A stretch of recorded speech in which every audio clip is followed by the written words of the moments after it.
Friends, आज हम लोग क्लास 4 चैप्टर 10 भाषा माधुरी का चैप्टर 10 एक बौना और एक लकड़हारा पढ़ेंगे। मतलब इसका क्वेश्चन आंसर करेंगे, अभ्यास। तो चलिए स्टार्ट करते हैं। कहानी में से लकड़हारा लकड़ियाँ काटकर क्या करता था?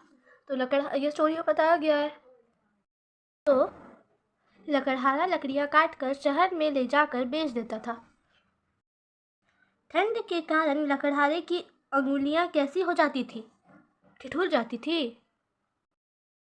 ठंड के कारण लकड़हारे की अंगुलियां सुन्न हो जाती थी। लकड़हारा फूंक मारकर क्या तेज कर रहा था? आग तेज कर रहा था। लकड़हारा फूंक मारकर आग तेज कर रहा था। लकड़हारे ने बौने को आलू को फूंकने का क्या कारण बताया? लकड़हारे ने बौने को आलू को फूंकने का कारण बताया कि यह आलू बहुत गर्म है,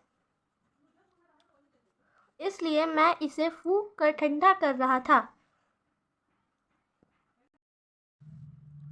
उचित उत्तर पर सही का निशान लगाएं।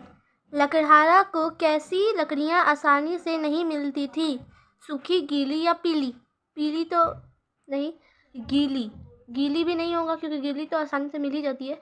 सूखी लकड़ियां लकड़हारे को नहीं मिलती थी, तो यहाँ सूखी पे टिक लगाएंगे। लकड़हारे ने कितने पत्थर उठाकर चूल्हा बनाया? तो 2, 3 या 5? 5 तो नहीं, 3 भी नहीं, वो 2 पत्थर का उपयोग किया था। उसके बाद है लकड़हारे ने हांडी में क्या उबालने के लिए रख दिया? चावल, आलू या दाल? आलू, स्टोरी में पढ़े ही है, चैप्टर में। I mean, किसने कहा, किससे कहा? ठीक है, तो नमस्ते, एक बात पूछूं, किसने कहा और किससे कहा? नमस्ते, एक बात पूछूं, तो ये बौने ने कहा था लकड़हारे से। बुरा क्यों मानूंगा, पूछो? लकड़हारे ने कहा था बौने से। यह आलू बहुत गर्म था, लकड़हारे ने बौने से कहा था।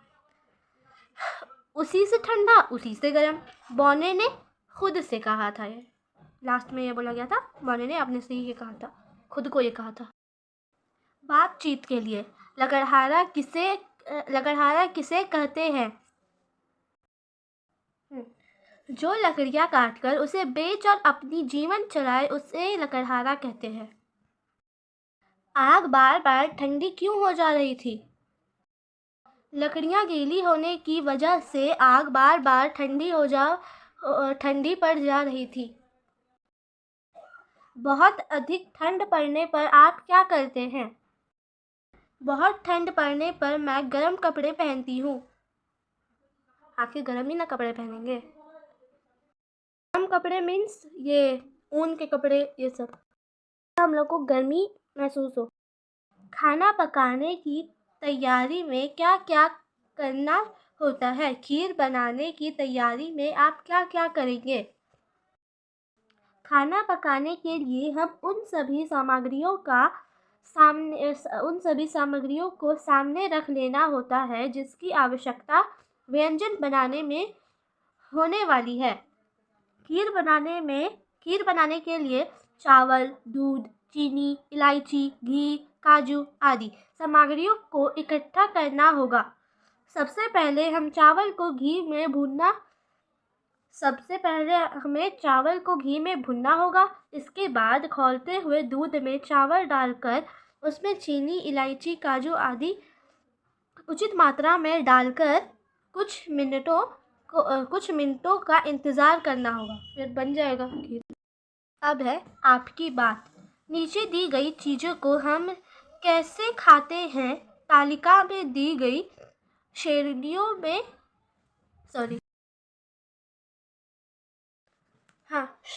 में लिखें। तालिका मतलब लिस्ट होता है और श्रेणियों मतलब इस तरह। ठीक है, तो देखते हैं। सबसे पहले प्याज, आलू, करेला, टमाटर, मूली, बैगन, खीरा, पत्ता गोभी, नींबू और ककड़ी। ठीक है, तो कच्चा आप लोग क्या क्या खाते हैं?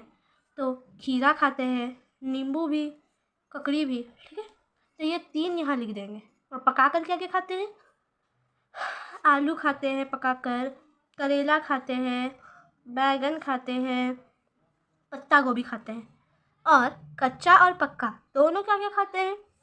प्याज खाते हैं, टमाटर खाते हैं और मूली भी खाते हैं। तो ये हो गया। दूसरा है, आप भूख लगने पर क्या क्या बनाकर खाते हैं? सूची बनाएं। पकवान का नाम। किन चीज़ों की ज़रूरत होगी? हलवा में सूजी, घी, काजू, चीनी। सूजी में ये सब, ठीक है। और मैगी में मैगी मसाला और मैगी मसाला। ये 3 और 4 चीज़ों की ज़रूरत होगी। 3-4 चीज़ों की ज़रूरत होगी।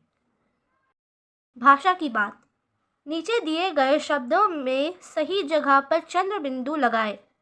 फूक में यहाँ पे, मुंह में यहाँ पे होगा, पाँव में यहाँ पे होगा, वहाँ पे हा के ऊपर होगा, पहुँचा में भी हा के ऊपर होगा, पूछो में छ के ऊपर होगा, हथेलियाँ में य के ऊपर होगा, लकड़ियाँ में भी य के ऊपर होगा।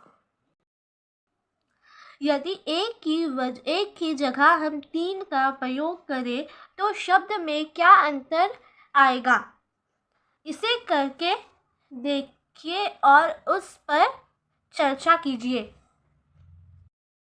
1 लकड़हारा, 3 लकड़हारे। यहाँ लकड़हारा था, यहाँ लकड़हारे हो गया। उसके बाद 1 बौना, 1 बौने। यहाँ बौना था, यहाँ बौने हो गया।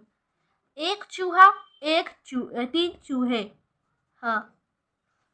1 तारा, 3 तारे। 1 तारा, इसमें आ की मात्रा है, इसमें ए की मात्रा है। दोनों में बहुत ज़्यादा डिफरेंस है। नीचे दिए गए वाक्यों में रेखांकित शब्दों के विलोम शब्द से स्थान भरिए, मतलब खाली स्थान भरिए। और यहाँ है रेखांकित, मतलब यहाँ जो ये रेखा खींचा हुआ है उसमें, और लिखित मतलब यहाँ जो लाइन है उस पर, ठीक है। तो यहाँ ऐसे है ना कि लकड़हारे ने गरम आलू को डैश करके खाया। गरम, तो इसका विलोम शब्द लिखना है, तो यहाँ ठंडा हो जाएगा, मतलब विलोम शब्द मतलब उल्टा शब्द।